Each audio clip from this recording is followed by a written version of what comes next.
Legal authorization and powers of the agency. City of Newburgh Industrial Development Agency.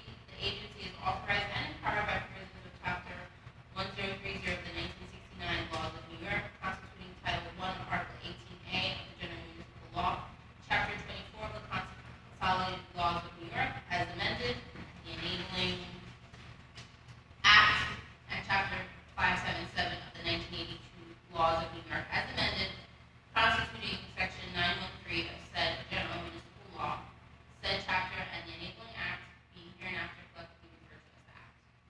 Purpose of this public hearing. Pursuant to Section 85982 of the Act, prior to the agency providing any financial assistance as defined in the Act for more than $100,000 to any project, the agency, among other things, must hold a public hearing pursuant to Section 859A of the Act with respect to said project.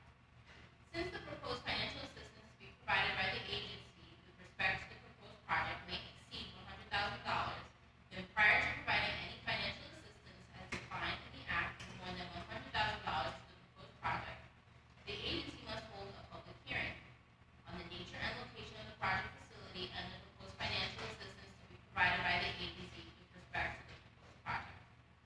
The company has requested the following financial assistance: a 15-year payment in lieu of tax agreement pilot in an estimated value of $2,395,955.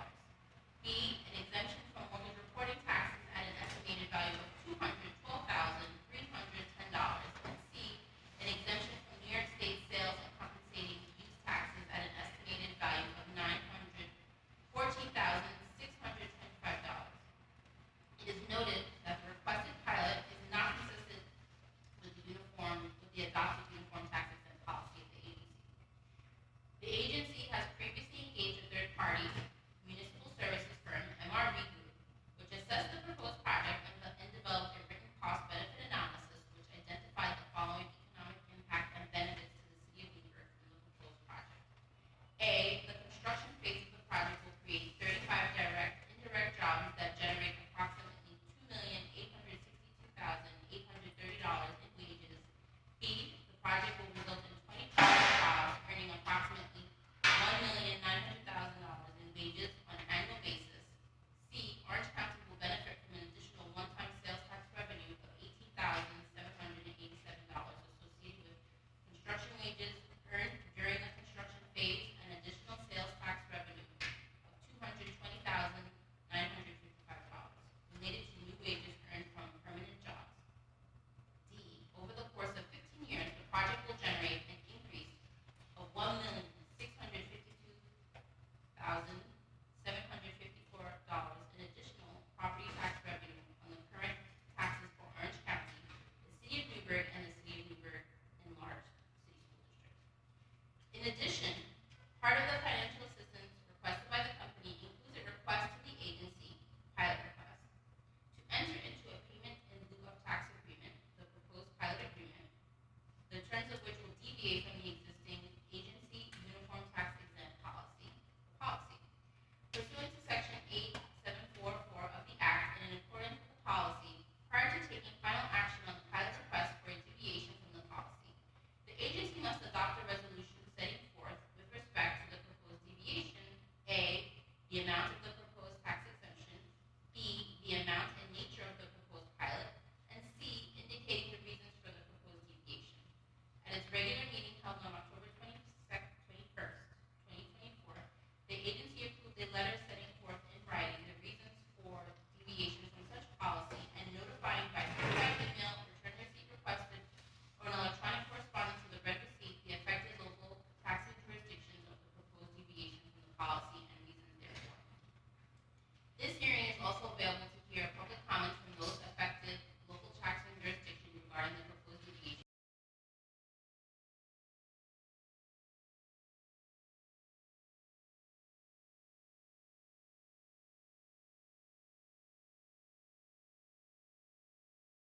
Broadway, Newburgh, New York.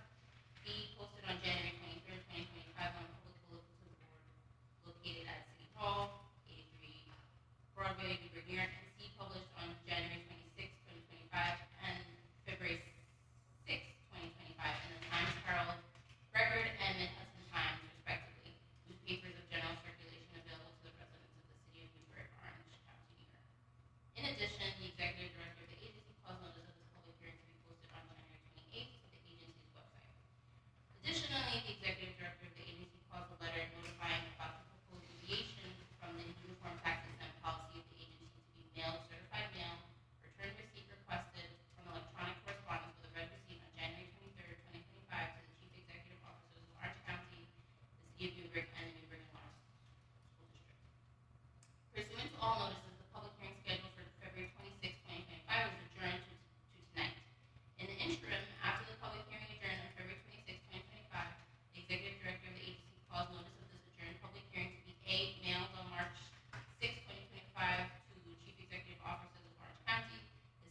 Comments received today at this public hearing will be presented to the members of the agency at or prior to the meeting at which the members of the agency will consider whether to approve the undertaking of the proposed project by the agency and the granting by the agency of any financial assistance in excess of $100,000 with respect to the proposed project.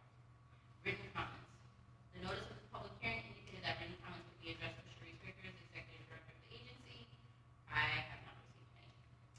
So now we will take remarks. We can start off with our consultant, if that's okay, Michael Ndogo, who the agency has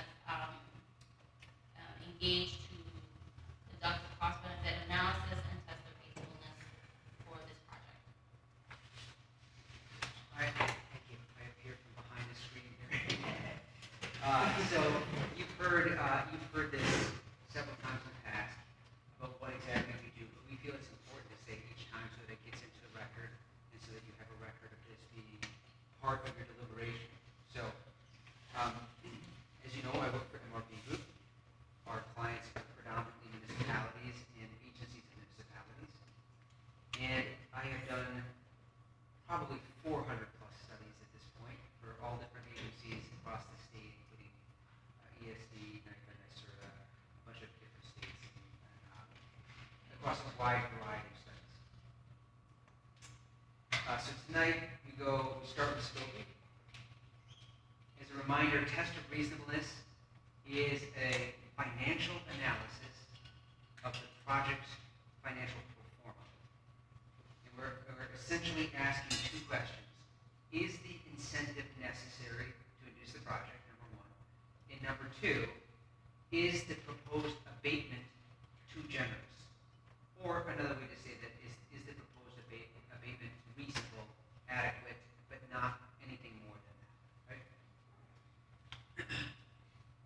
I'll talk about the cost benefit afterwards. So what do? We look specifically at the debt service coverage ratio. That's what a bank would look at. And we look at the IRR, the internal rate of return. That's the pre-tax cash flow internal rate of return. That's essentially answering the question, would the developer do this deal? So the developer, the applicant, the IDA provided us a fully functional pro forma in Excel. It included all the capital budgets, the sources of funds, the various sources, the uses of the funds, the operating pro forma, which is the expenses and the revenues that would be coming in, and the net, obviously, of those things, and then ultimately a statement of cash flows. So we looked at all of those things, and we examined them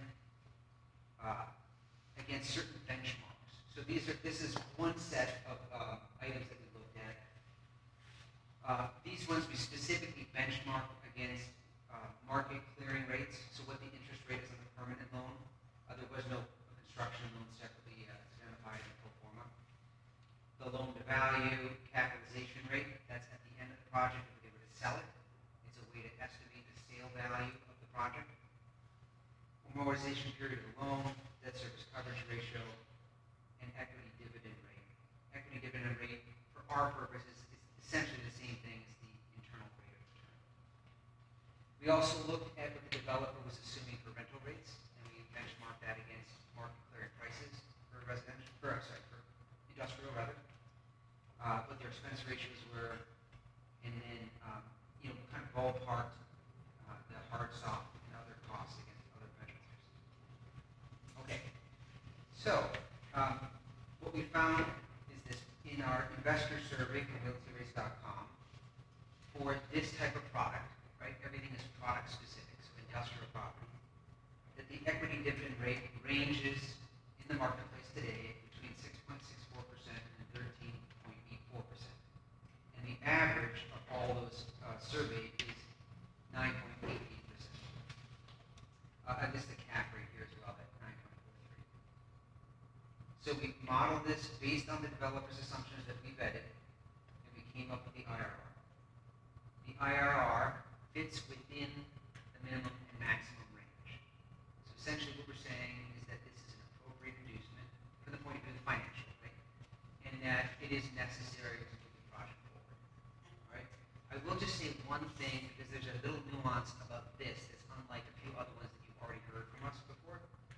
And that is, the developer is proposing this on a triple net basis, okay? And that is when you lease industrial and commercial property, you can either have a gross rent or a triple net. A triple net means that they pay the base rent plus the three nets: insurance, property tax, common area maintenance. Okay? Obviously, we're most concerned about the property tax, right? But why do I say this? Is because this benefit, in some respects, is going to accrue to the tenant, right? Because they would be the ones responsible for paying their portion of property. I mean, the owner is responsible, but they're effectively paying, right?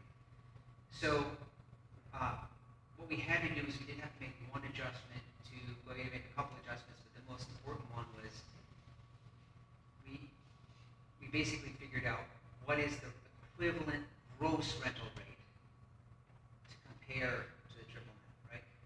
And then using that, we did our calculations, okay? So even though ultimately the benefit accrues to the tenant, it impacts how much the owner can charge in rent. They can't charge above market rent, which is base rent plus triple nets, right? I hope that's clear. At the end of the day, we found that the requested assistance is within the test of reasonableness, and that it is necessary for moving the project forward. The cost-benefit analysis, I think you guys are quite familiar with at this point, but I'll still go through it. It's part of our general municipal law obligation. I'm not going to go through every number on this on these tables, but you can see that we have a local spend up here of $5.6 million. That was the assumption of the developer, the applicant, that about 25% of the spend would be local. Local being defined as within the county for construction purposes. That translates to 23 jobs and $2 million in wages. When we run those through our models, of course, those people use their wages to spend some of it locally, which supports other jobs. And the actual construction project are going to we'll buy materials from local vendors. So there's some additional indirect jobs. So the total construction period jobs are 35, earnings of $2.9 million.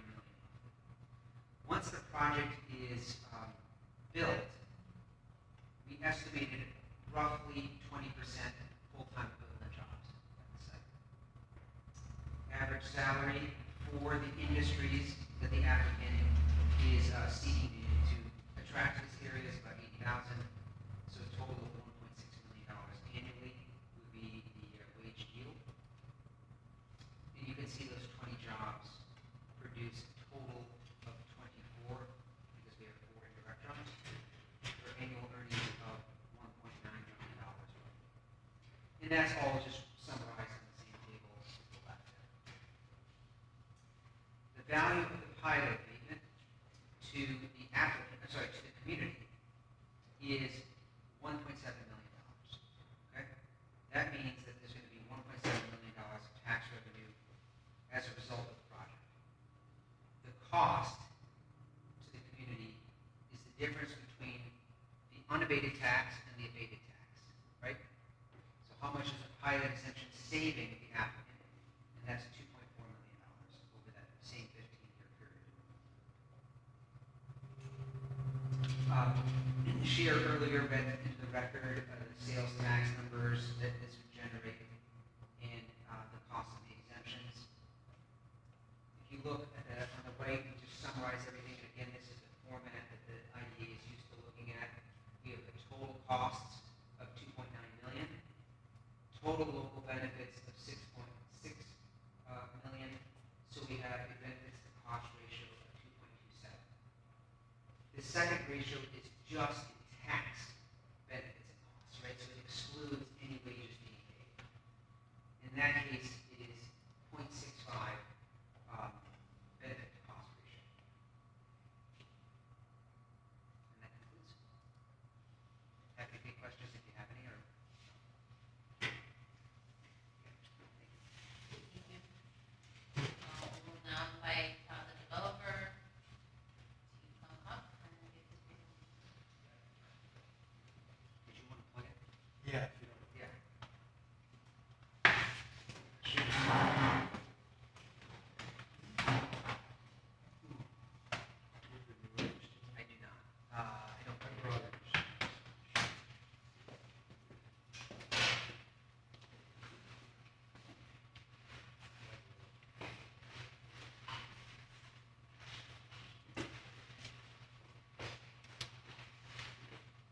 I have a USB-C.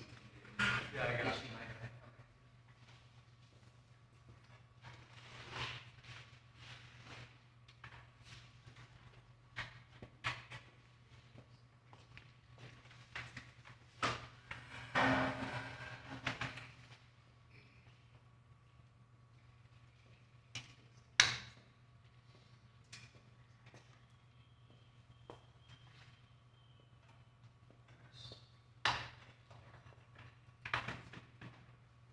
All right.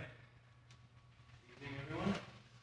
For those of you not familiar, this dark green forested area is 5 Scobie Drive.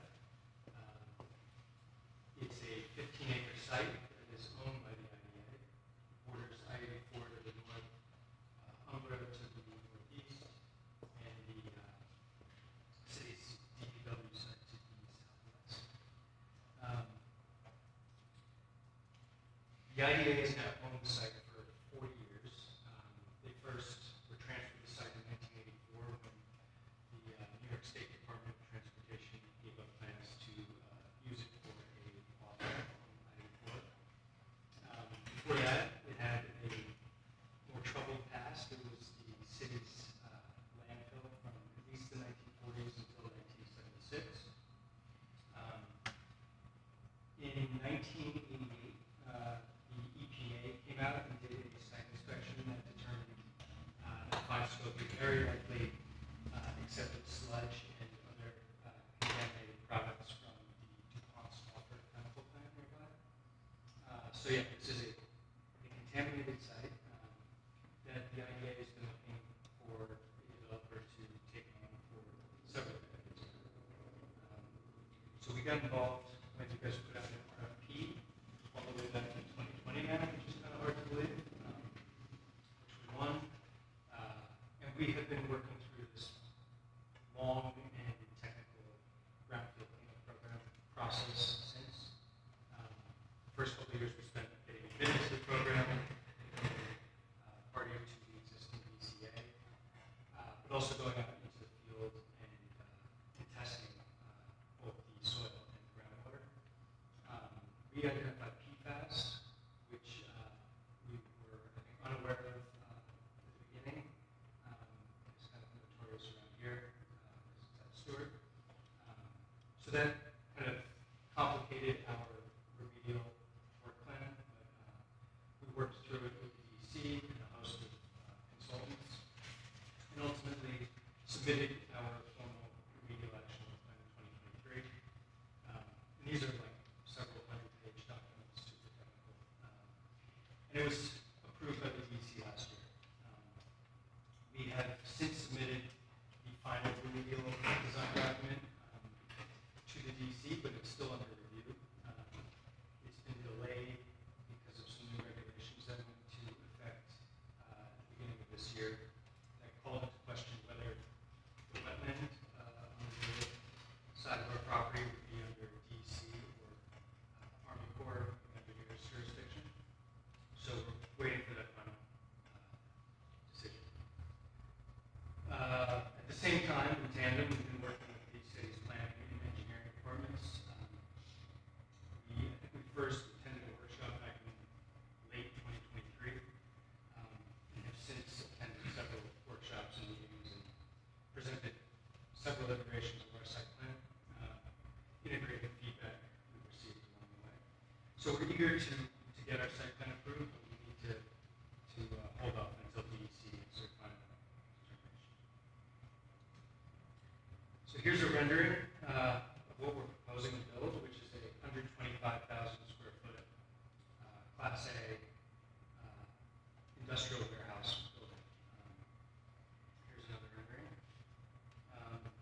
So, we think it will attract a really great business either in the light manufacturing space or the distribution and logistics industries, which we think will have a great impact on the city's economic outlook, especially where it sits. It's on Scobie. You already have some great businesses there, like Newburgh Metals, Fryhoffers, and soon to be a 420,000 square foot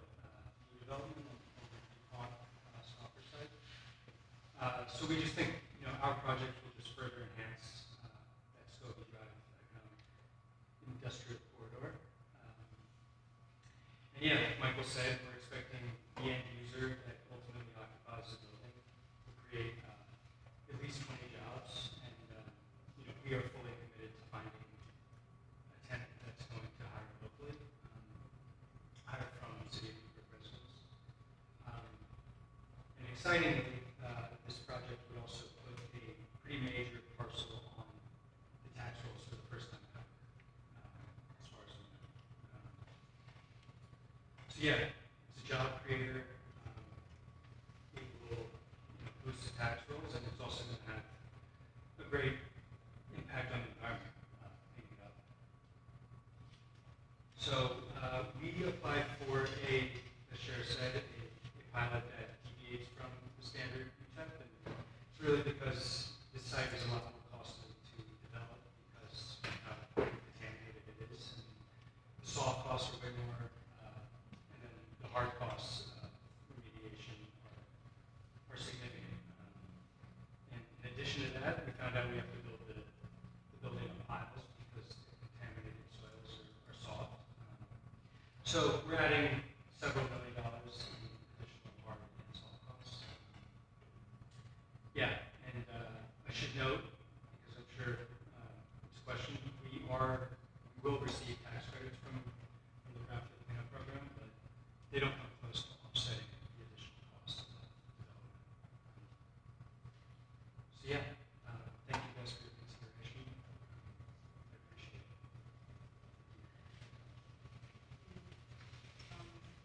If anyone wishes to comment, can you please sign in? If not, then I will continue. Sign on. I will now open this public hearing for comment at 6:45 p.m. By way of operating rules, when I ask if there is a public comment, I will recommend one person at a time. When everyone has had the opportunity to speak, I will conclude this public hearing, and a record of this public hearing will be prepared and reviewed by the members of the agency in connection with the agency's consideration of the project. Again, the purpose of this public hearing is to solicit public comment. We're not here to answer questions. However, we will, during this public hearing, consider questions if you have the information to answer the questions and there is sufficient time to consider such questions.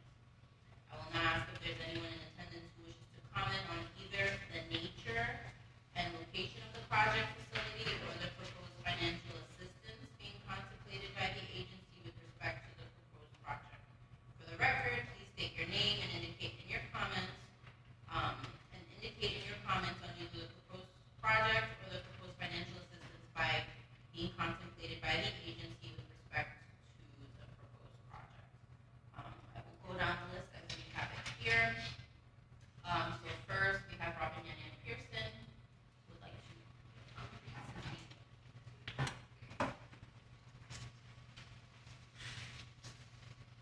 Good evening, everyone. Does need to speak in the mic? Okay. It sounds like it's on. Okay, so I wanted to just talk about the kind of partner I think this group, the developers, are to the city. They have, the whole time that I sat on the IDA, they came about 3 or 4 times over a 2-year period that I was there. And they were always very clear with where they were with the project, so we weren't in question about what was happening. A lot of what they presented is just what Eric presented, where there were snags and there were other agencies involved. And we always had a good sense that they were going to do what they needed to do to make the project. So I think just in terms of the kind of collaborator, you all need, this is a good group for the city to go with. And they've been around, so they're here in the community in terms of looking at this project. And of course, it makes sense that they're cleaning up that site and putting a lot of their own money for the unexpected cost. So I've supported, always have been in support of this project. So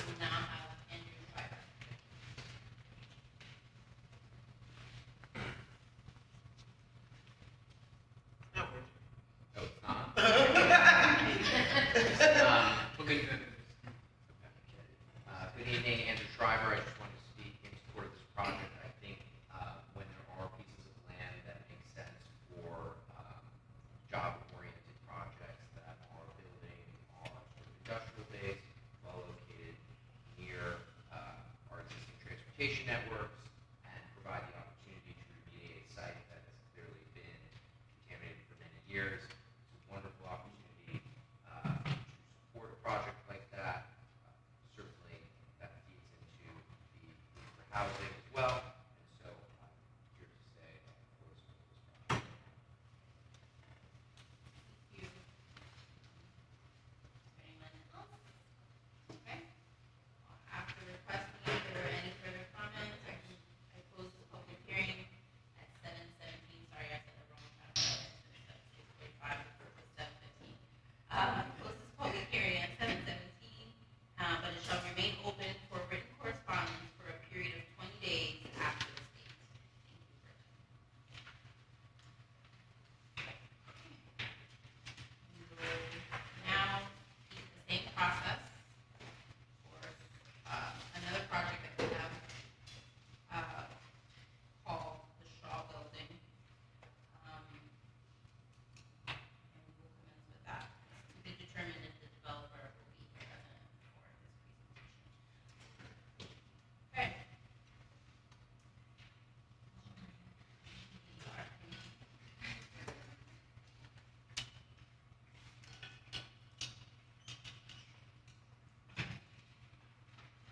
Good evening, my name is Sharice Vickers, and I'm the Executive Director of the City of Newburgh Industrial Development Agency. The agency in connection with the project, which is the subject of this public hearing. Today I'm holding this public hearing to allow citizens to make a statement for the record relating to the involvement of the agency for the project, the proposed project for the benefit of the Shaw Building LP in Newburgh Limited Partnership, the company. The proposed project consists of the following. A, the acquisition and interest in parcels of real property consisting of approximately 39,959 square feet located at 24-42 Jones Street. Did you say Jones? John Street, Newburgh, New York, the land. The rehabilitation and conversion of an existing historic building on the land to a mixed-use residential and commercial building totaling approximately 27,000 square feet, and the construction and improvement of a new mezzanine residential building on the land totaling approximately 36,500 square feet, with principal uses across both buildings consisting of market rate housing, affordable housing, and commercial real retail space, collectively called the facility. And four, the acquisition and installation therein and thereon of related fixtures, machinery, equipment, and other tangible personal property, collectively the equipment. The land, the facility, and the equipment hereinafter collectively referred to as the project facility. B, the granting of certain financial assistance within the meaning of Section 85414 of the Act with respect to the foregoing, including potential exemptions from certain sales and use taxes, real property taxes, and real estate transfer taxes, and mortgage reporting taxes, collectively the financial assistance. And C, the lease with an obligation to purchase or sale of the project facility to the company or such other person as may be designated by the company and agreed to by the agency. The company will lease the building on the land to a company which will be determined. I intend to provide general information on the agency's general authority and public purpose to provide assistance to this project. I will then open the comment period to receive comments from all present who wish to comment on either the proposed project or the financial assistance contemplated by the agency with respect to the proposed project. Legal authorization and powers of the agency. City of Newburgh Industrial Development Agency, known as the agency, is authorized and empowered by provisions of Chapter 1030 of the 1969 laws of New York, constituting Title I of Article 18A of the General Municipal Law, Chapter 24 of the Consolidated Laws of New York, as amended, also known as the Enabling Act, and Chapter 577 of the 1982 Laws of New York, as amended, constituting Section 913 of said General Municipal Law. Said chapter and the Enabling Act being hereinafter collectively referred to as the Act. Public purpose of this public hearing. Pursuant to Section 859A2 of the Act, prior to the agency providing any financial assistance as defined in the Act of more than $100,000 to any project, the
A, the construction phase of the project will create 164 direct, indirect jobs that will generate approximately 8,400,000,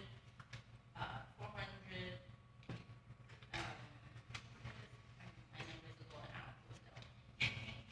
8,400,000, huh?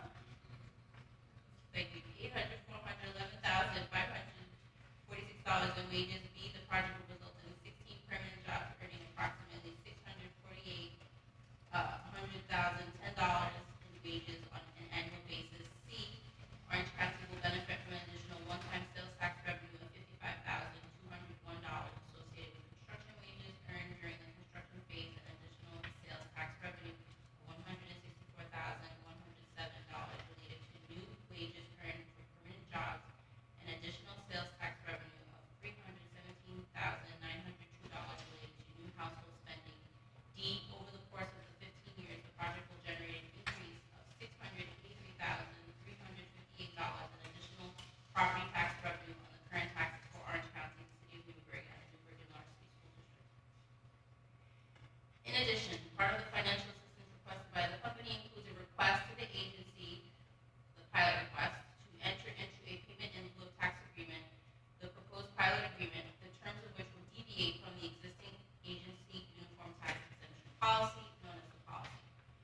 Pursuant to Section 8744 of the Act, and in accordance with the policy, prior to taking final action on the pilot request for a deviation from the policy, the agency must adopt a resolution setting forth with respect to the proposed deviation: A, the amount of the proposed tax exemption; B, the amount and nature of the proposed pilot; and C, indicating the reasons for the proposed deviation.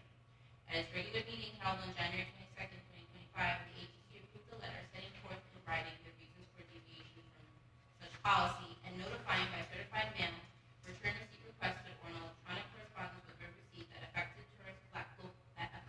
local taxing jurisdictions of the proposed deviation from the policy and the reasons therefore. The hearing is also available to hear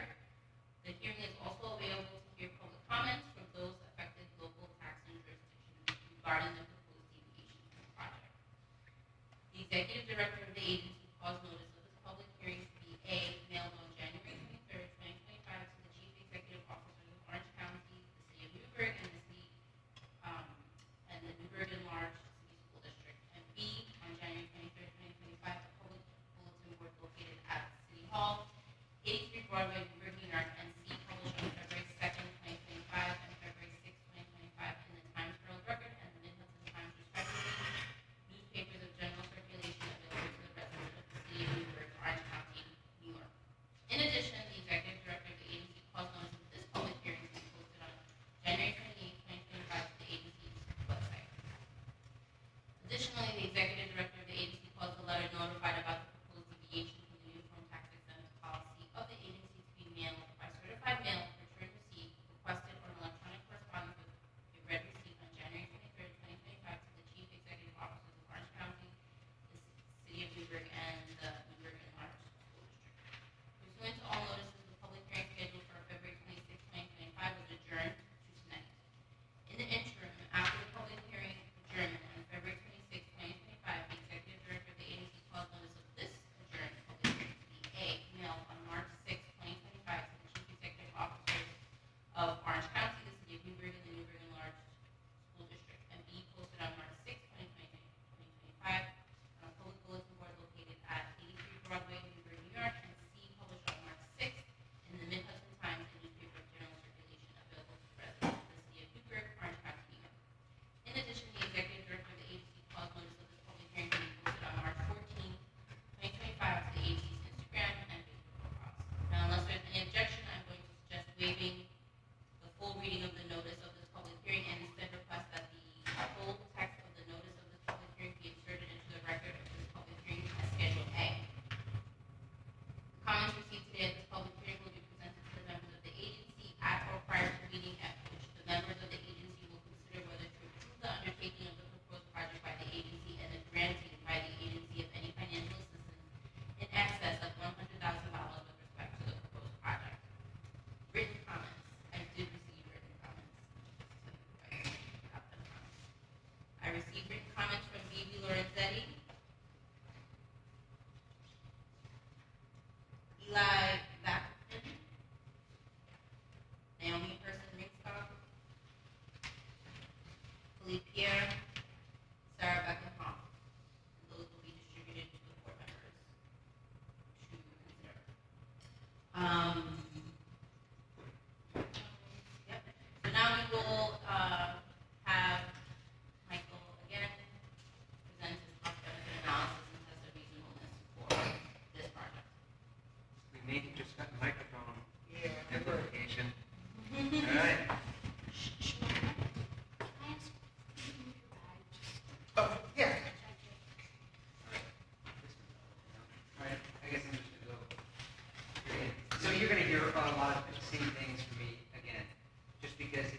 MRV Group was hired by the IDA as your consultant. We work predominantly with municipalities and IDAs, and we've done many of these studies over the years. We conducted 2 studies, as we do with all your projects. The test of reasonableness, which is a financial analysis to determine if the incentive is necessary and if the incentive is too generous, or said another way, if the incentive is appropriate as it is and not too much. We look at 2 things in particular. These are not the only tests we have. We particularly look at debt service coverage ratio, which is what a bank is interested in, and an internal rate of return, which is what the investor would be looking for. So, as a reminder for this project, we have I believe it's 53 units of residential and then 8 units of commercial. A portion of the residential units are affordable. So we looked at a number of the financial indicators that the developer provided us with, a fully functional Excel workbook that we took a look at. We benchmarked the interest rates that they are assuming, the loan to value, what they're using for their capitalization rate, the amortization period on the debt, the debt service coverage ratio implied by the financials, and the equity dividend rate, which is the internal rate of return that we're using. So we also looked at their residential units, both the affordable and the market rate, and just sort of looked at their prices. Are these the prices that are clearing in the market? The rates that the developer is assuming for the commercial tenants, the operating expenses, and the ratio of that to income, and then how they escalated that into the future, and approximately what their construction budget was. In general, we found that their assumptions were reasonable, right? That we didn't have to make any significant adjustments when we ran our analysis. In this particular case, the equity dividend rate is very similar to what we were looking at previously, 6.64% at a minimum, 13.84% at maximum, and a cap rate at 9.43. So the average of the equity dividend rate out there is 9.88. So we looked at the period of the exemption, and that's over 15 years. And our conclusion was that the applicant needs the assistance, and the assistance is reasonable. Cost-benefit analysis. The summary is right here. Just very quickly, based on the developer's estimated local spend within Orange County, 132 direct jobs, 32 indirect jobs for a total of 164 construction period jobs earning $8.4 million. The ongoing jobs are in the commercial tenancy and the folks that are involved in management and maintenance of the residential units. Total of 27 plus 5 indirect jobs is 32 for about $1.5 million of annual wages. The project is estimated to generate $1.2 million over 15 years, and that's $683,000 more than what the site would generate absent the project. So one of the things that every project has a little wrinkle, and one of the wrinkles here is that as part of the cost-benefit analysis, we look at with the ID abatement and without the ID abatement, right? And what's the difference? In this particular case, because one of the buildings is existing and would be eligible for a 485A property tax exemption as of right, we looked not at full taxes versus IDA, we looked at 45A versus IDA because they're entitled to that where they are. So that's the only wrinkle there.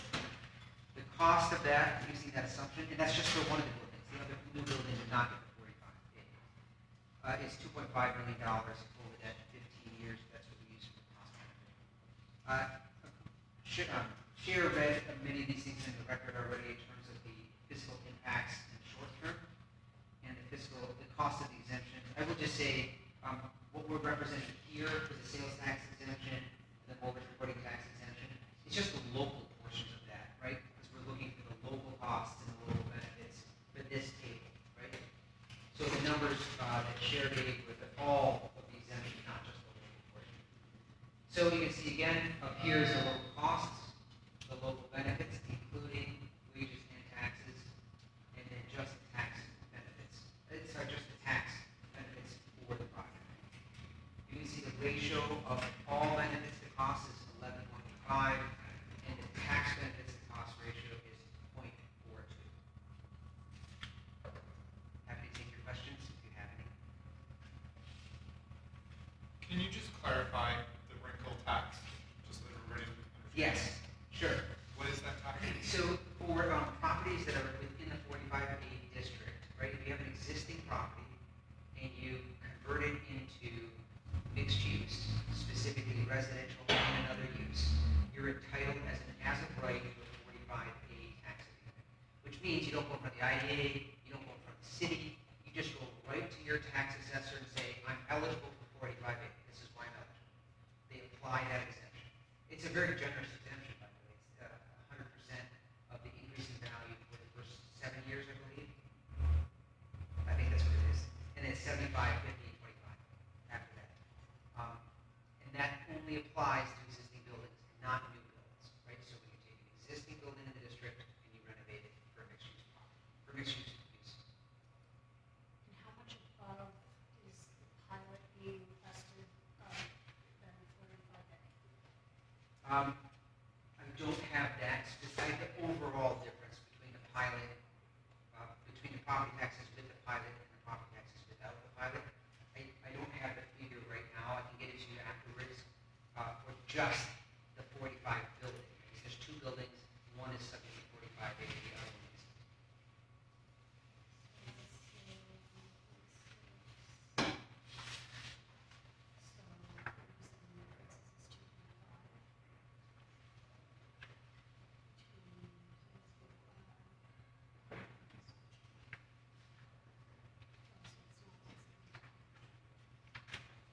So it says, according to your report, 45A taxes, tax abatement would be a total of 1.162 million. The pilot that's being requested is 1.249. So, 100, less than 100,000, is that correct? Yes, but the issue, so the issue is that we're mixing the two buildings together. When we talk about the otherwise, when we talk about the pilot payment itself, is your question is the difference between the pilot payment for that 45A building and the 45A payment? Is that what it is? My question is, what is, if the applicant would go through the 45, or the 45A without coming to us or to the city or to anybody, what would they achieve? And so what additionally are they asking by coming for a pilot? I think from this chart, it's the difference of $86,000. The pilot would provide the 45A benefit could not.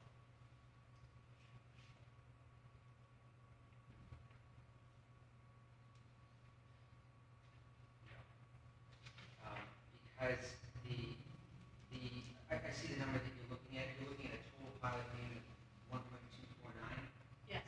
right? That's the pilot payment on both buildings. Whereas the number you gave previously, the 1.162 million, that's just on the building eligible for the 45A. Right? Okay. So I'd have to go in and I'd have to apportion the amount of pilot into two separate buckets, right? To say this is the bucket that applies to the 45A building, but that's never stipulated anywhere. I would just have to guess at that, right? So unfortunately, I can't give you a definitive number because it's the pilot for both buildings versus the 45A for one building, right? Okay. Well, okay, so then the difference, the pilot for one building, like I said, the difference is an additional $86,000 that would be assumed is apportioned to the other building then.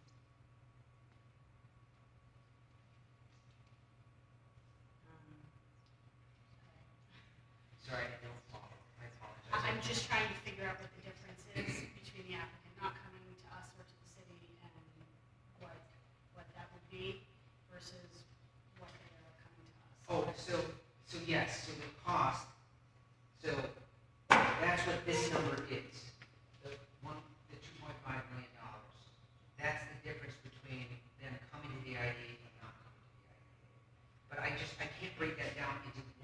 Sure, versus sure. the other. I That's what I'm trying to say. So this is the difference. Essentially, they're getting an additional $2.5 million because of the IDA's involvement if you choose to reduce the fee. I understand. Okay, that's what I was asking. Thank you for your patience. I get you. And my other question, which you don't have to answer now, but at some point, I think if it's possible to get a chart, since you have done most of our fiscal impact analyses, of what our benefits, costs, and tax benefits to tax ratios are, so that we can see them on. Oh, like a historical look, yeah, we can have it presented together for you. Yep. What those are and what they are in comparison to the relative metrics, how much pilot they're asking for, Yes. how many jobs created, et cetera. Be happy to do that. Thank you.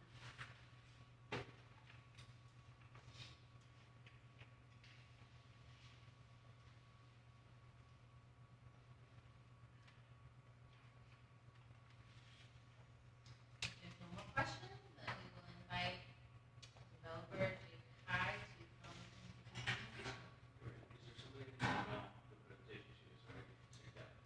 Or do you want me to just plug in? You can probably, You just plug Eric in. is able to plug in.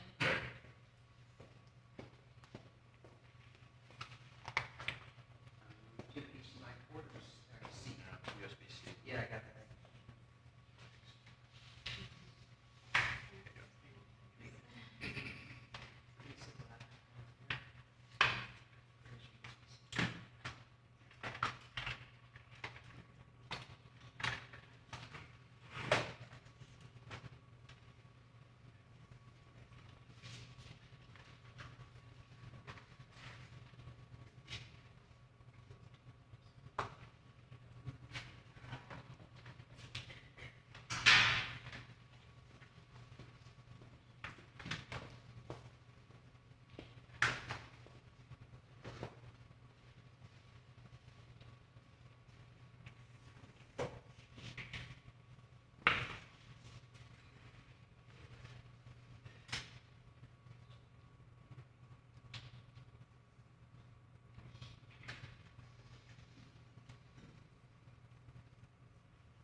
Switching views.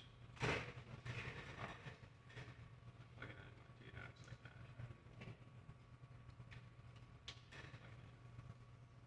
Yeah, we had your screen just a second ago. Yeah. Yeah, it's just like, it's not letting me actually show the presentation when I'm looking in versus when it's on the left. It's just a presentation. So, it's doing something. Is it giving you the presenter view on your laptop? So, maybe you can maximize that.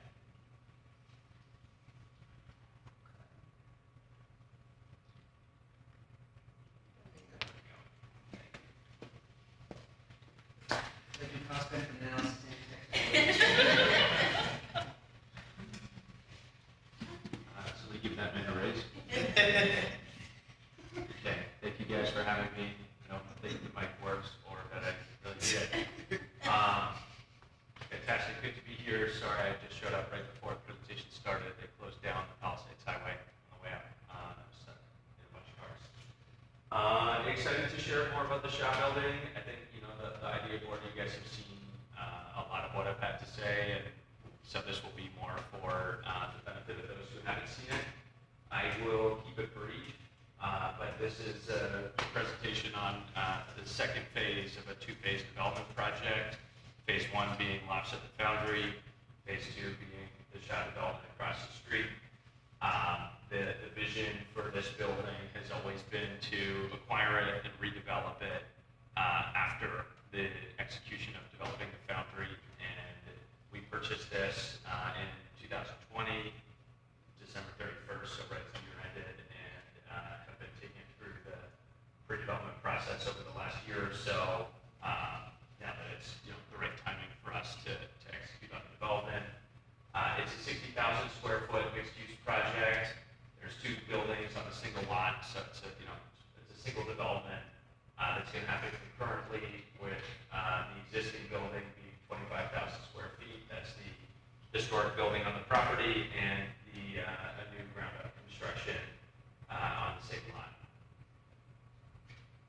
So a little bit of just where we are in the city, corner of Jones and South Williams, with the lot actually covering Jones Street and Edward Street.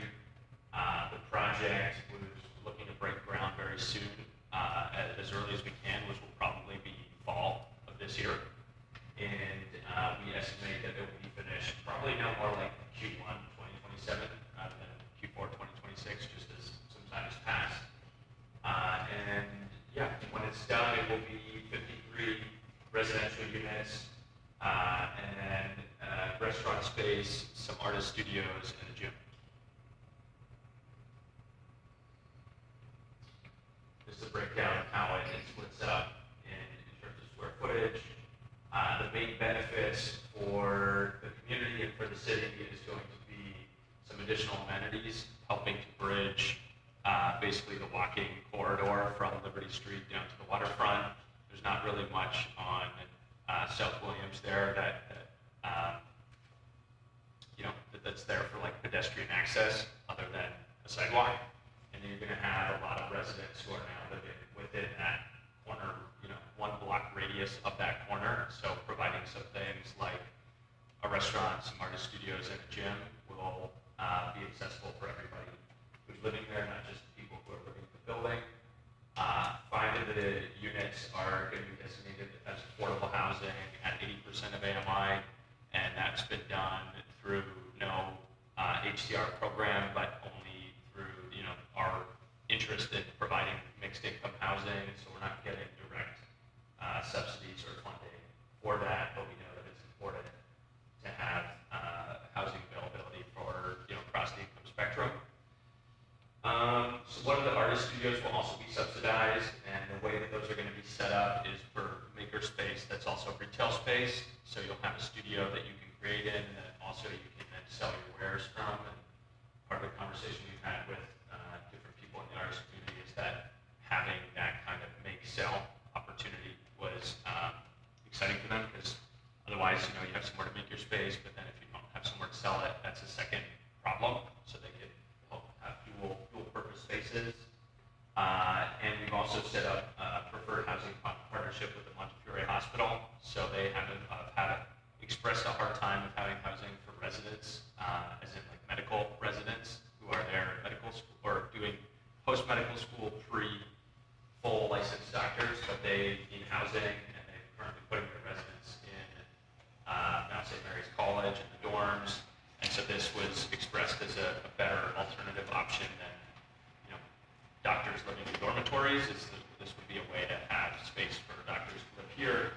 And we're also been collaborating with NFA on workforce and community development, having the SHOP project be an anchor for a program that they're working with to help just give students vocational access to what's it like to be a plumber, what's it like to be a tradesperson, what's it like to be a real estate developer or an architect or a construction professional, and like having direct collaboration with the school. They need projects where students can get certain numbers of vocational hours in order to get their high school diploma through not just classroom setting education, but actually workforce education.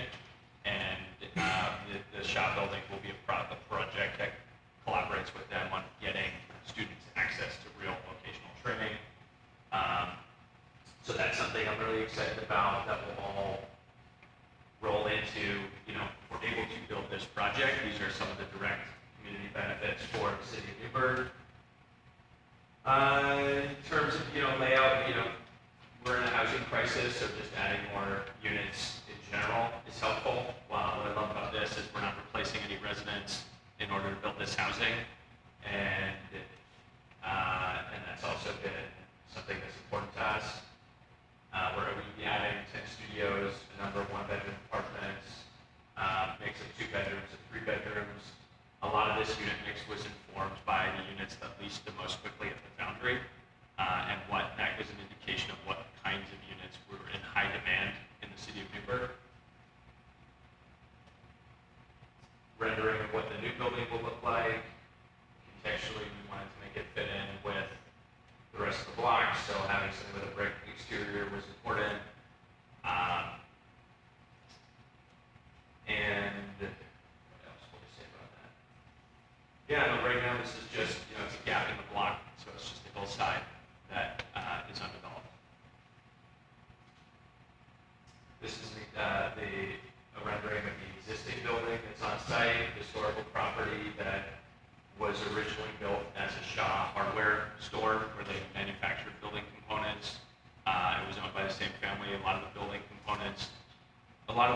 a lot of the buildings in Newburgh and in the Hudson Valley, their components were manufactured in here and in the exterior yard surrounding the building. And so I thought that was cool. It says Shaw on the side, we're going to repaint that. This is where the artist studios and the gym will be accessed, and then that loading dock area, what's currently loading dock, will be where the restaurant lives. This is what it looks like now. A few pictures. So, it's kind of rough inside, so this would be a significant upgrade to the existing building. These were some of the best historical photos that we could find from probably sometime in the late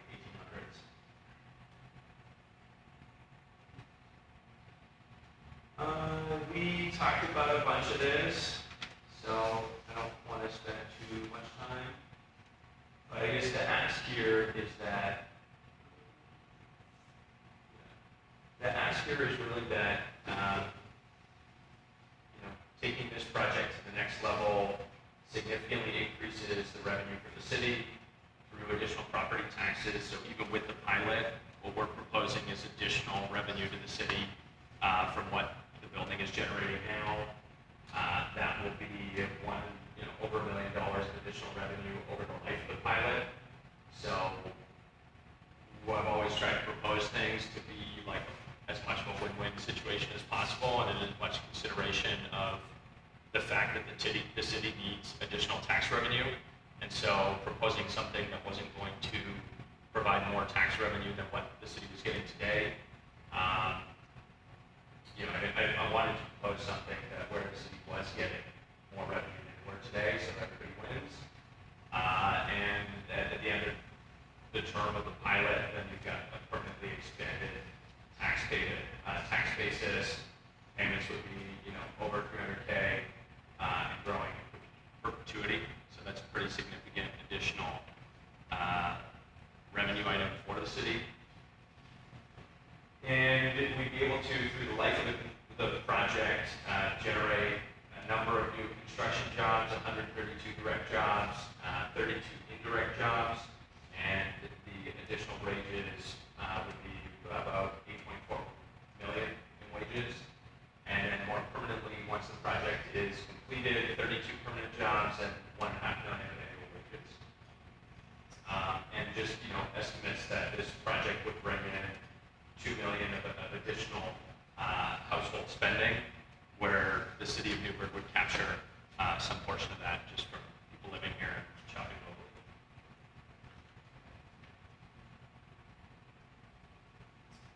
Right, and so this project, doesn't add significant burden to the city. So the additional cost to the city of having this project in place isn't going to be a lot. All the infrastructure is pretty much already there. Since there already is an existing building, we may need to expand some utility, but I believe that the total cost on that is going to be on us anyways. And then no additional waste management requirements. That's all third party. And I'll say again, we're not displacing any city residents. Nobody lives there.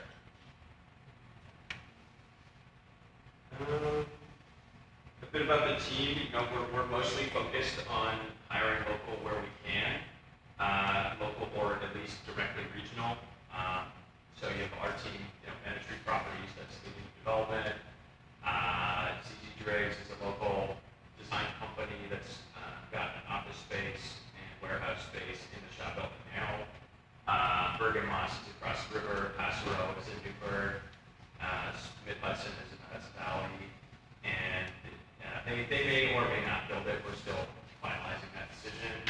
And Spring 11 is a very qualified advisory group that's been supporting us since day one. Not local, but just one. We've got a decent track record in Newburgh. Finishing the Foundry was a big project to deliver, and then in addition to that, have 3 other properties that we've been operating for over 5 years, and have had to invest a lot of money to enhance those, and felt good about how they've contributed. And the project is going to take significant investment from our team and from the other groups that we bring together for this. It's going to be a big investment of time and of money, and take a lot of risk in order to bring it to life. And, you know, we're looking at total project costs of about $25 million, and, you know, $6 million of that is equity, and, you know, the debt we're on the hook for. So it's just emphasizing this is a big investment, and these projects don't happen without really strong risk and commitment from developers. So the ask to the IDA is for sales tax exemption, mortgage reporting tax exemption, and for a pilot, and that's what we have petition for support for.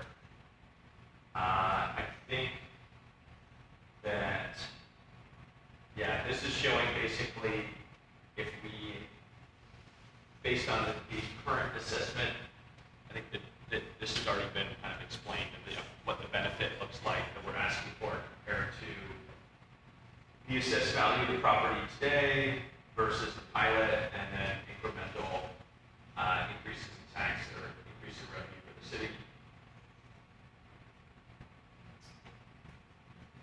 Some timeline components, but yeah, we're hoping for, like I said, winter or spring 2027 to complete the project, and we want to break ground as quickly as possible.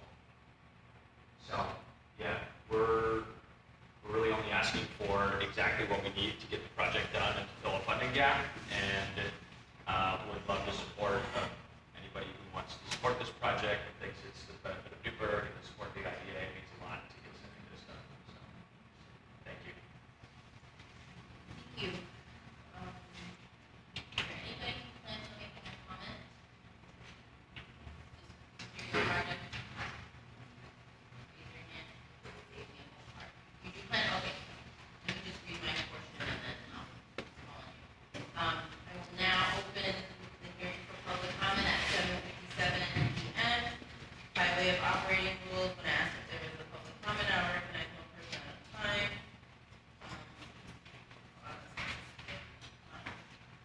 Everyone has had the opportunity to speak. I will conclude this public hearing, and a record of this public hearing will be prepared and reviewed by the members of the agency in connection with the agency's consideration of the proposed project. Again, the purpose of this hearing is to solicit public comment. We are not here to answer questions. However, we will, during the public hearing, consider questions if we have information to answer the questions and there is sufficient time to consider such questions. I will now ask if there's anyone interested in attendance who wishes to comment on either the nature and location of the proposed project facility or the proposed financial assistance being contemplated by the agency with respect to the proposed project. For the record, please state your name and indicate in your comments whether you are commenting on the proposed project or the proposed financial assistance. So we have Andrew Schreiber. I mean, you signed it already, so it's fine.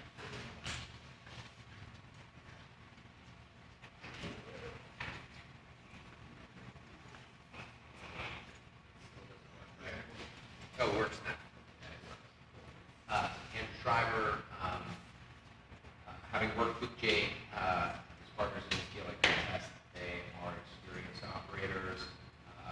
So much work has been done in this general area to boost housing and create a downtown. I think it was a more lively downtown central business district. I think what's so nice about this project is it will extend that district down to South Williams, give a variety of places that people can interact, walk, access services. It's mixed-use component can be, the mixed-use project can be very difficult to pull off.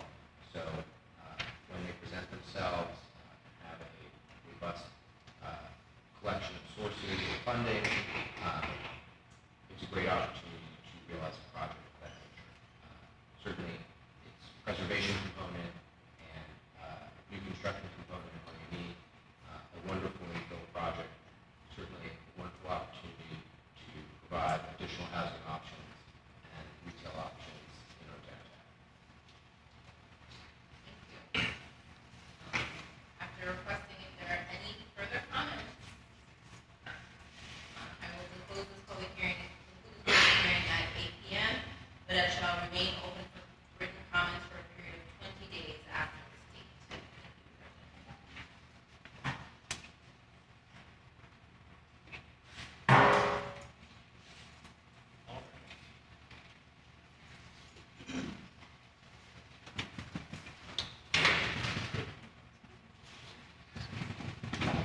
There is in fact a switch on.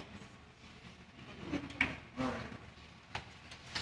All right, thanks everybody for hanging around for the public hearings.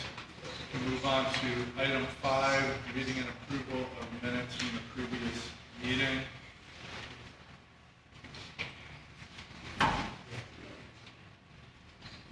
A motion to adopt the minutes from the February 2025 meeting as presented. So moved. Is there a second? Second. All in favor? Aye. Move on to item 6, report of the treasurer.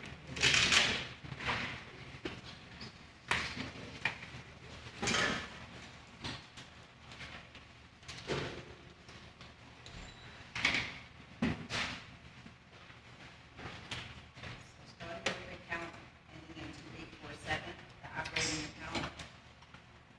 The beginning balance is $447,675.91 with a total deposit of $13,650.58. Disbursements of $373,299.16, leaving a closing balance of $88,027.41. For our payroll account ending in 8243, we have opening balance of $151,017.42.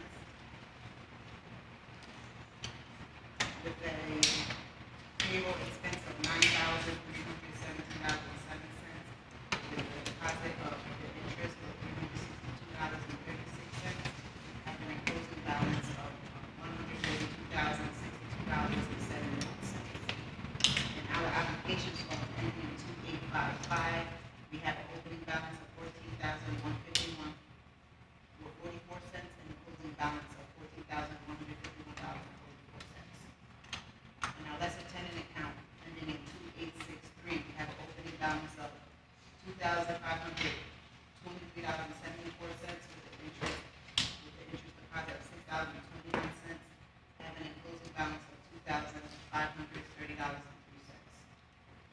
In our labor monitoring account ending in 7072, we have an opening balance of $15,014.79 with a closing balance of $15,014.79. In our money market account ending in 2871, we have an opening balance of $1,287,652.30 with a interest deposit of $3,210.31, leaving a closing balance of $1,290,863.61. In our Riverside Logistics Center account ending in 6521, we have opening balance of $54.50 with 14 cents deposit with interest, having a closed balance of $54.64. The private bank ending in 4346 is zero in opening balance with zero transactions. And the private bank ending in 5683, we have opening balance of $4,311,607.60 with no transactions that have a closing balance at $4,311,607.60. And that concludes the treasurer's report. Thank you. Can I have a motion to approve the treasurer's report? So moved. I'll Yeah. second. Great. All in favor? Aye.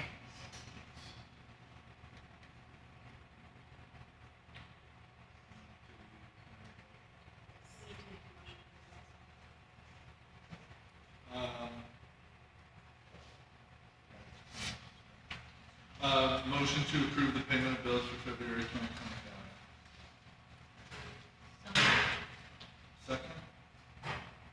I'll second. Okay, all in favor? Aye. Okay, and under the treasurer's report, we have the 2024 audit. So, Sharonda and I met with the sheriff this morning regarding the audit, and the audit pretty much came back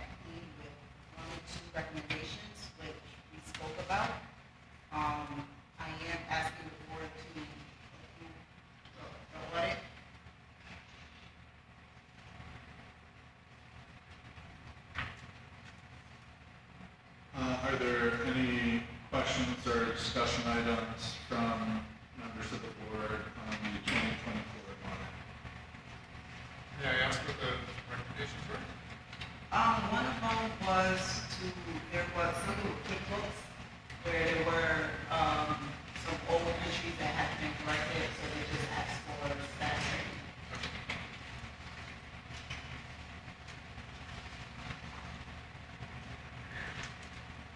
So there were no findings. There were a couple corrected journal entries, which is very common for annual audits. And as Mr. Moore mentioned, there were a couple recommendations for additional training, which I think is always a good idea. Any additional questions or comments regarding the 2024 audit as presented and recommended for adoption by the Audit and Finance Committee?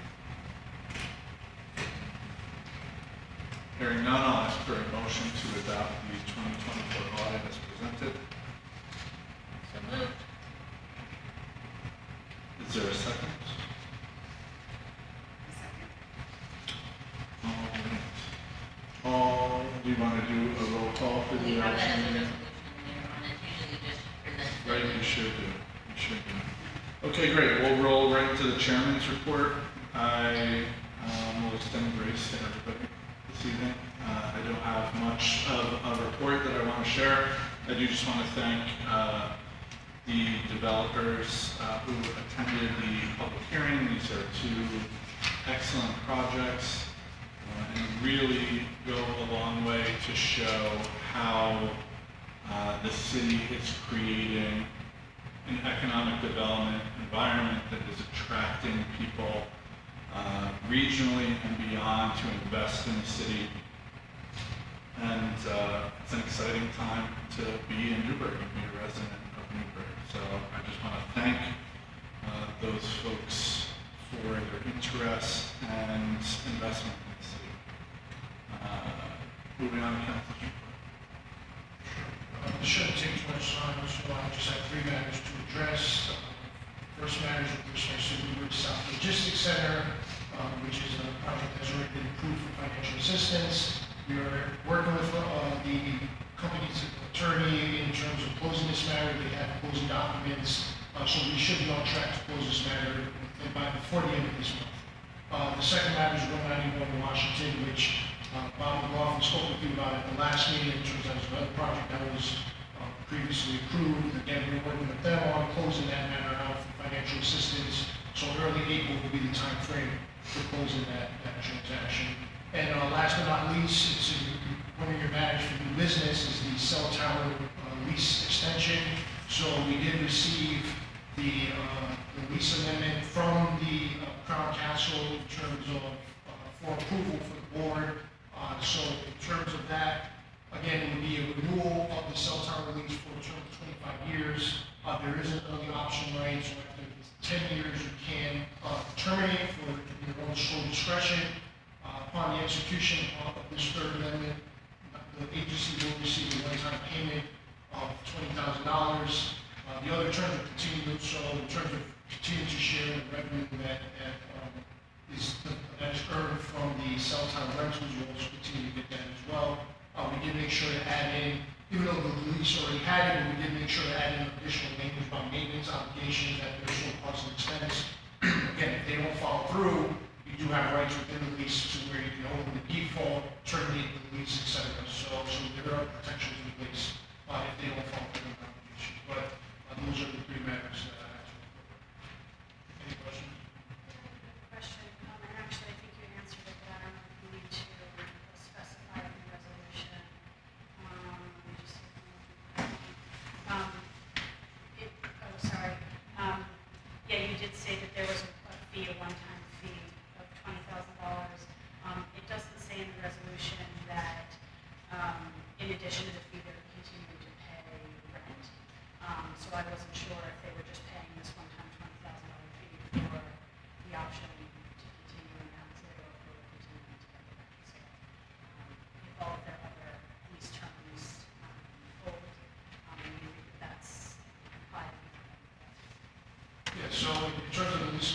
do have provision in there that says the existing terms of the lease do continue.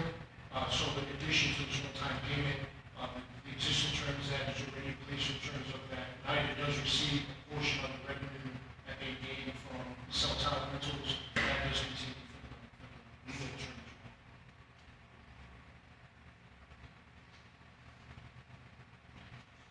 Additional questions or comments for agency counsel?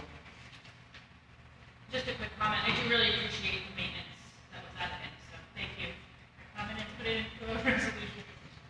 Very happy. All right. Item 9, Executive Director's Report. Well, I did reach out to everyone regarding a possible retreat to discuss the UTEP. Michael's here. Seems like the majority of everybody wants, for the majority, April 11th at 9 a.m. works. I'm just missing 2 booths, but if I can get them in, then Michael, that's probably when we would have, would be April 11th at 9 a.m. That was based on the hours that Tracy was available. Then it just brings into question where we conducted, because it's a retreat. I will say that we rented a space from Safe Harbors the last time, and if that is agreeable to everyone, then I would go forth and use the same space again on the corner, so it's easy to come to work and then continue afterwards. Also, I attended CDAC meeting, that's not what I remember. Even though Hallie wasn't there, it was a board presentation, so I don't have much to share with that, but myself or Allie, future meetings, we'll talk about that. And the last thing I wanted to bring up was the IDA does have a CD, as you've seen on the treasurer's report, so I just want to point out that it matures in April, and we can discuss that, but for the April meeting, or perhaps before, I would need some kind of direction if the agency board wishes to continue, or what terms you wish to continue with that. So, just want to throw that out there. I will be reaching out to you via email soon, for some guidance on that. And that's all I have. Great, thank you. Item 10, new business. The aforementioned resolution number 2025-03-17-01, the audit and investment report for 2024. Are the motions still on the floor to adopt the audit and investment report? Yes. Roll call on the motion. I'll just reiterate, we had Allie Church first, and then we had Hannah second. Roll call, Michael Neville, Aye. Alexander Church. Aye. Vivian DeMora. Aye. Bergie Amato. Aye. Christina Amato. Yes. And Shonda Brown. Yes. Resolution number 2026-03-17-02, approval of amendment to a certain lease agreement, cell tower.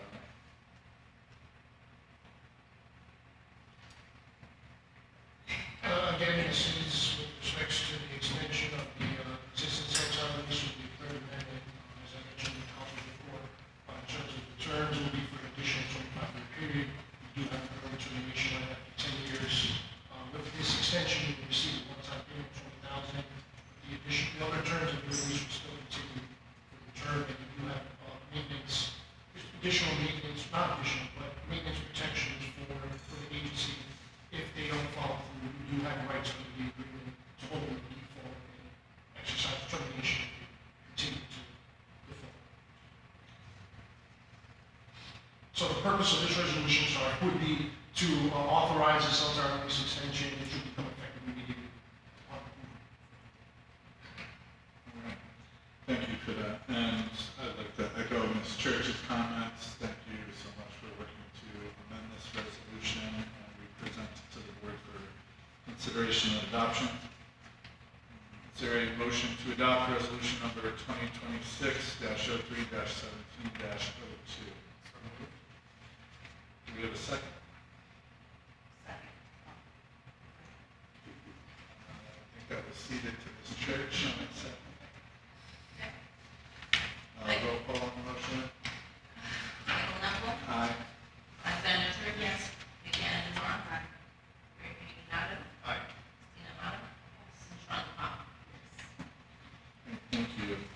Item 11, old business. Anybody have any old business they'd like to discuss? So I have a question. We had, two items on our agenda, which were removed. I'm not sure why. Was there any comment or was there any discussion as to what's happening with those items? Sure. Those items were not ready to be voted on at this meeting, so they were removed from the agenda. I believe that those items will be voted on at a future meeting date as yet to be determined. Although I was one of the people that requested it, I hadn't even seen, by the time the agenda came out, I had not in fact seen the resolutions. I was confused by that timing, so that's one thing, maybe that goes to new business, is the timing of when you're able to review completely what we're voting on before it's published as voting on. I just have a comment about that because there was, midnight of March 1st, Mr. Nepper responded to the residents' question about our February 26th meeting. And I'm going to quote from the email. There's some unfortunate mischaracterizations here, so I'm grateful there's a video of the meeting. The meeting video shows this church correctly stating that the residential portions of these two projects were improperly accepted into the IDA's process by Ms. Amato and Mr. Mabo and former members of the board in violation of best practices in IDA policy. The residential portions of these projects should have instead been directed to the City Council for further action. This is one of several messes left by the old IDA board that the new members are now cleaning up. First, this is one of many disparagements of board members and attempts to create a record of false incompetence and mismanagement. The history and culture of these tactics is unfair and unnecessary. Second, the applicant first submitted their application on August 26, 2024 for 4 years, asking for 14.7 million tax credits, which the applicant asked that I put into record last meeting. I am going to read into record an email that we received on August 26th. Pardon me, I don't think that this is old business. Yeah, this is business we reviewed last week and it should be coming back to us, and so I think it's I important think that this these is things. probably more properly discussed when the resolutions come up for a vote. I'm not sure that this qualifies as old business. Okay, does this not qualify as old business as we did this last meeting? And apparently we are being accused of improperly accepting these applications, so I'd like to address them. You know, We actually I'm accept- happy to clarify a private email that I sent to a citizen in response to a question that has now somehow, pardon me, has now somehow found its way to your hands and that you're reading to the record at a meeting.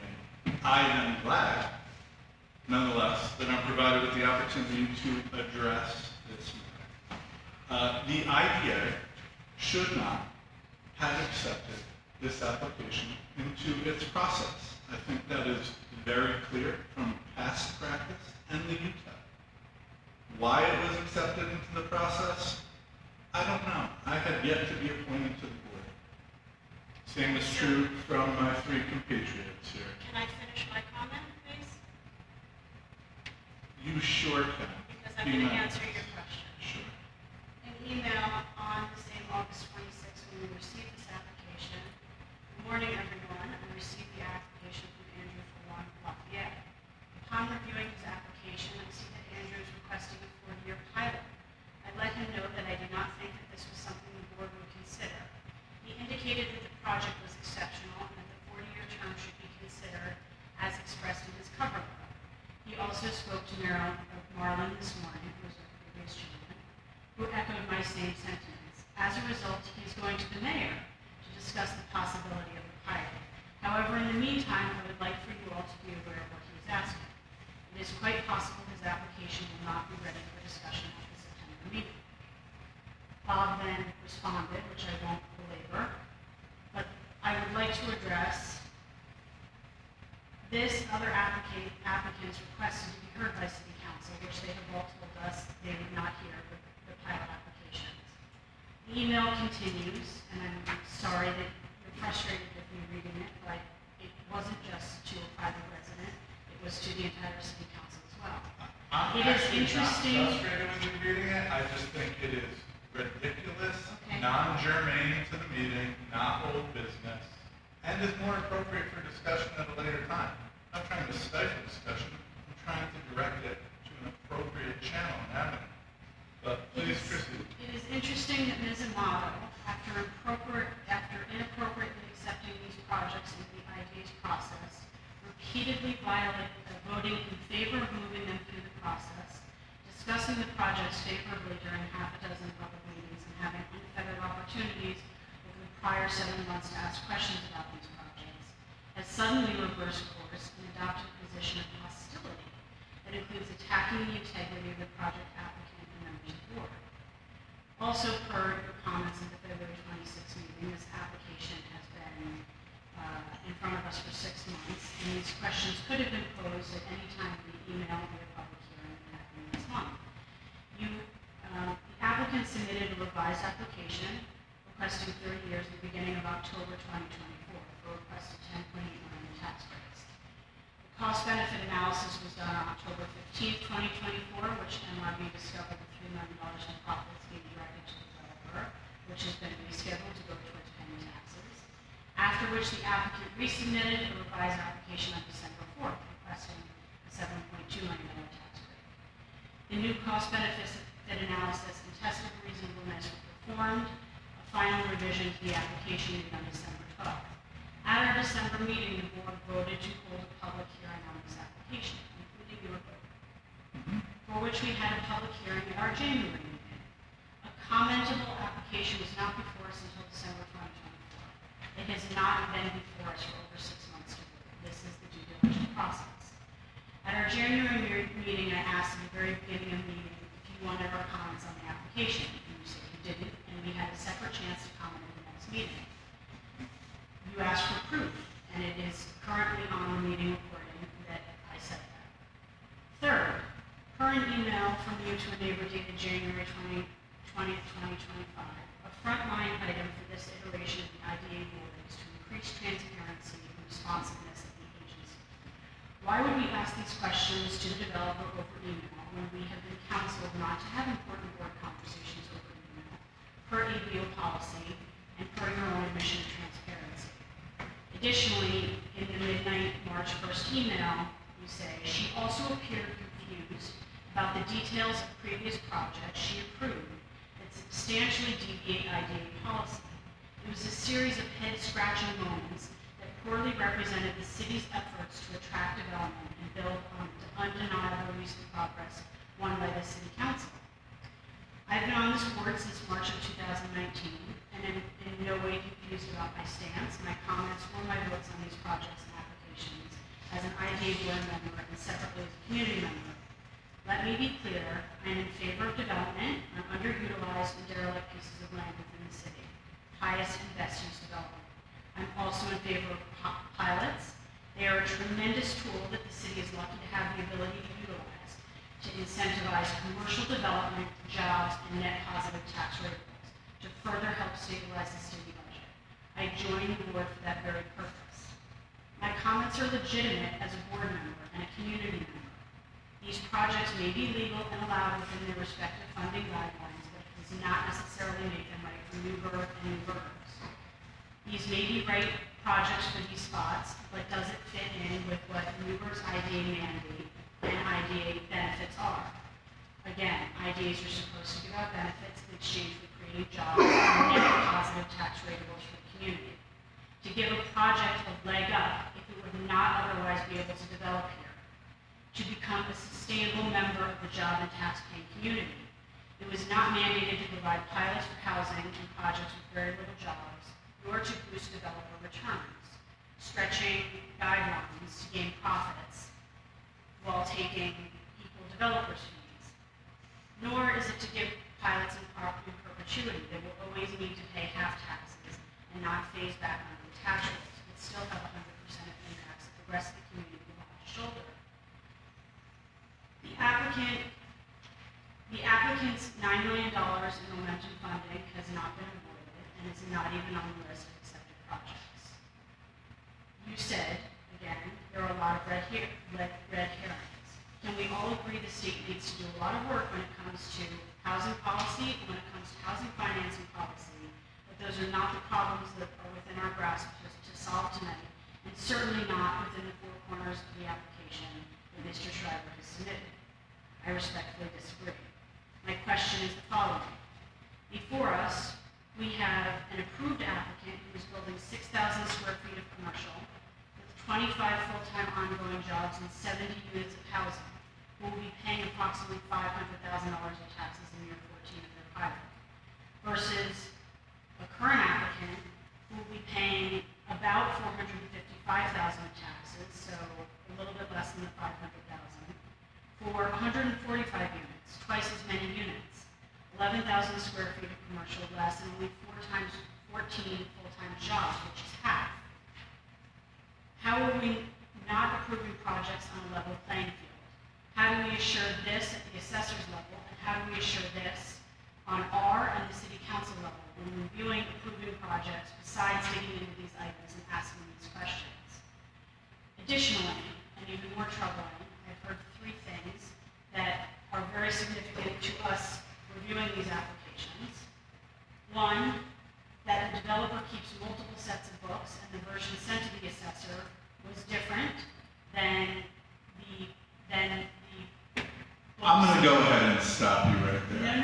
No, We're absolutely going to stop right there. We're not going to be entering unproven information into the record, attacking someone's character. Ms. Amato, you're right.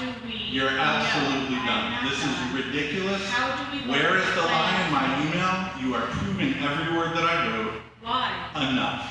No, Just enough. We're not attacking people's finish. integrity when they can't defend themselves. I'm not attacking integrity, I'm Are asking you? the questions as to how we have two very, very different, in addition, we have somebody who just applied tonight, $300,000 in perpetual taxes to the city for a 15-year pilot, 53 units and 32 jobs, versus the same application that's only paying $225,000. Ms. Amato, Mayor, do you plan to filibuster the entire meeting? 145 units and only 14 jobs.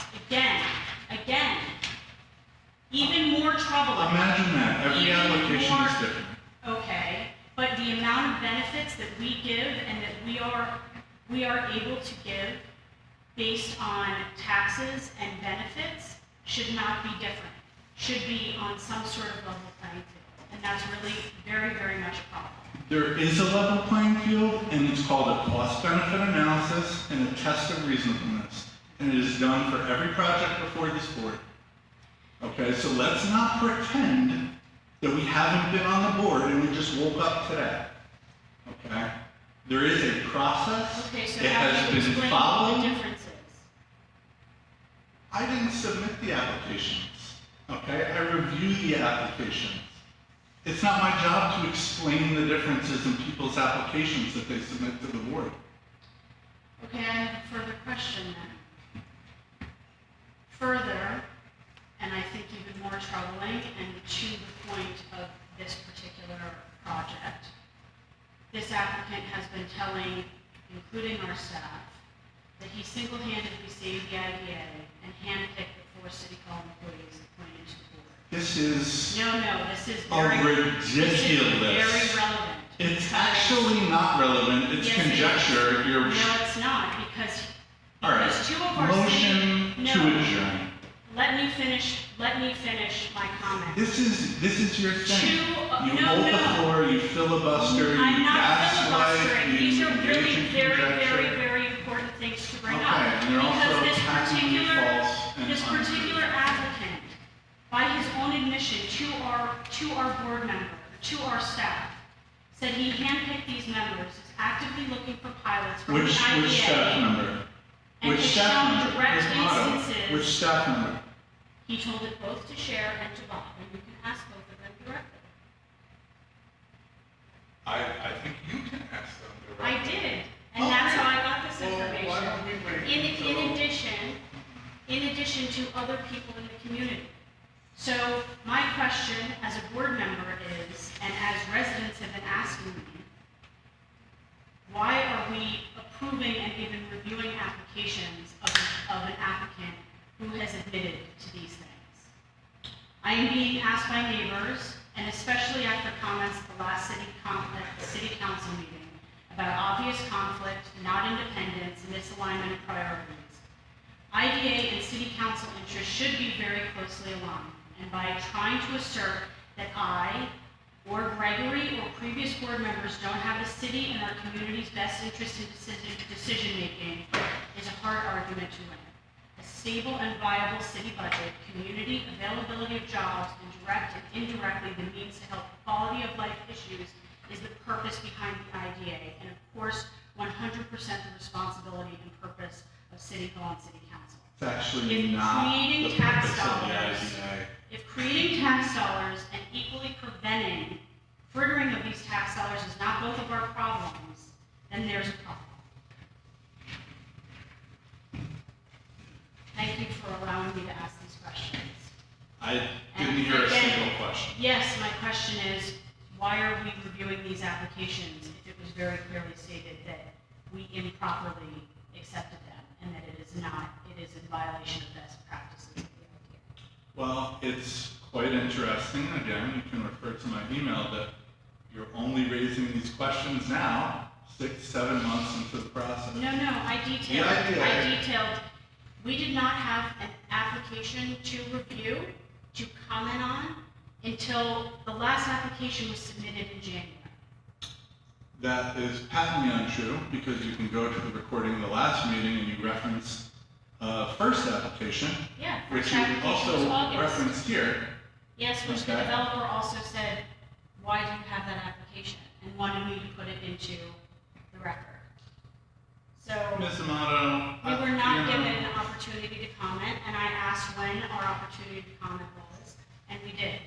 What, is this going to be our vote, or is this going to city council? This matter is before the IBA. The IBA will vote on this matter. Okay, We're not so- going to so the email prejudice that you sent to the developers. city council, you don't agree with? I think there's a reading comprehension deficit at play. Okay, again, there is no need to disparage or be hostile about these things. I'm asking the question. You sent an email. I You can't sent even an wrap my email head to around me. what you're doing here. Motion to adjourn. So moved. Thank you.